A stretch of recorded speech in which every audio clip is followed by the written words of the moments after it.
ये मोदी और शाह की जो रणनीति होती है वो लॉन्ग टर्म में है, तो इसका फायदा मुझे लगता है बंगाल में तत्काल तो नहीं होता इस बिल का, लेकिन हाँ महिलाओं का वोट इस बार ममता से कट रहा है, ऐसा कई जो हमारे रिपोर्टर्स घूम रहे हैं। लेकिन उसके कारण वही के क्षेत्रीय कारण हो सकते हैं अजीत जी।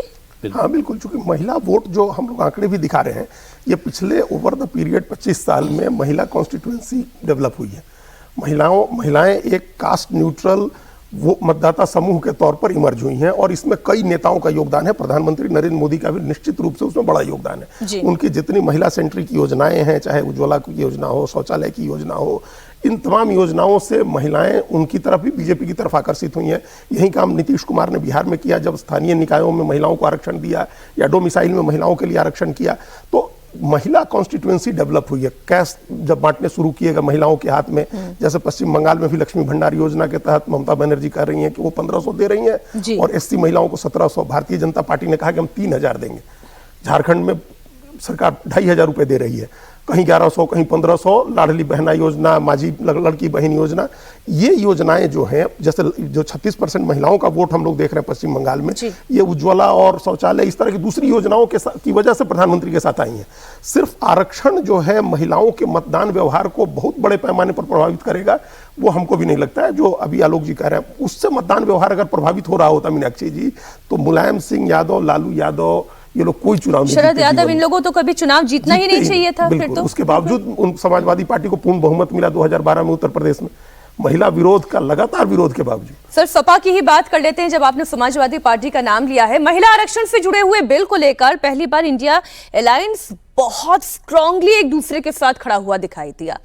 मोदी सरकार के खिलाफ राहुल, अखिलेश, ममता, स्टालिन की पार्टी एकजुट होकर वोट कर चुकी है और उसका निष्कर्ष भी हम देख चुके हैं।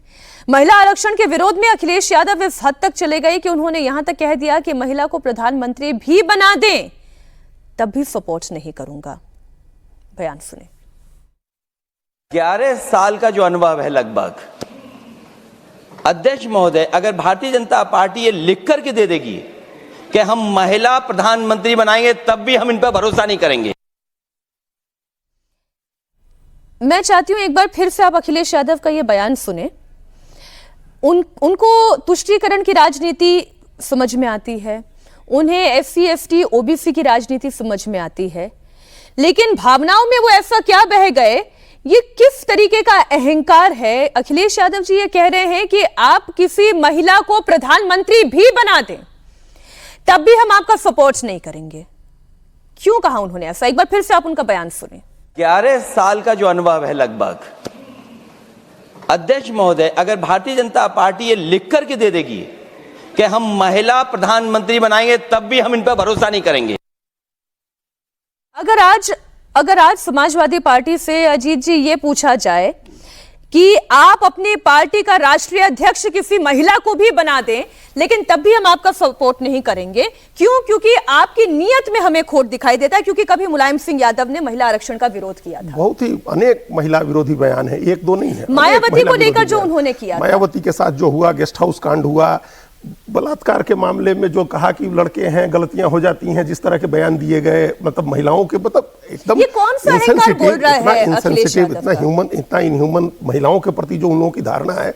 अब ये नहीं हो सकता, आपके परिवार के लोग हैं, आपके परिवार की महिलाएं आकर के जीत जाए चुनाव, ये कोई बड़ी बात नहीं होती, वो तो हर व्यक्ति बना रहा है।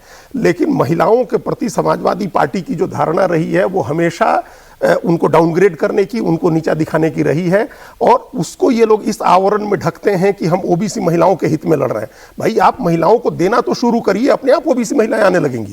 मुस्लिम महिलाओं को लेकर मैं टोक रही हूँ, लेकिन मुस्लिम महिलाओं को लेकर जब उन्होंने कहा था तब अमित शाह ने जवाब यही दिया था कि आप दे दें, हम सारी मुस्लिम महिलाओं को किसने रोका है?